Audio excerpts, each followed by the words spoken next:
అమ్మ చల్లని నీడనిచ్చే చెట్టు కొమ్మ, రుణపడి ఉండాలి మన జన్మ. అమ్మ మనం నవ్వితే పెదవులపై నవ్వవుతుంది, ఏడిస్తే కన్నీటి చుక్కవుతుంది. మనం బాధలో ఉంటే ఓదార్పు అవుతుంది. మనం ఏదైనా సాధించిన ఆనందంలో ఉంటే సూర్యుని పక్కకు నెట్టి తూర్పు అవుతుంది.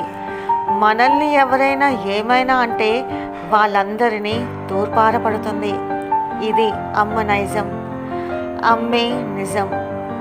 అమ్మను అమ్మగా చూసినప్పుడే మనల్ని గౌరవిస్తుంది ఈ సమాజం.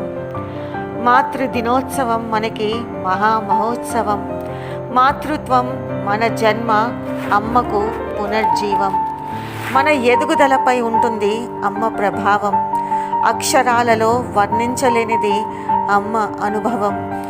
కని పెంచే మరియు కనిపించే దైవం అమ్మ. అక్షరాలని ఇసుకలో దిద్ది నాతో తెలుగుకి మెరుగులు అద్దించిన అద్దం లాంటి అమ్మ మా అమ్మ. విద్యావతి గారికి ఈ కవిత అంకితం. రచన సహకారంపై బొమ్మిన వెంకటరమణ.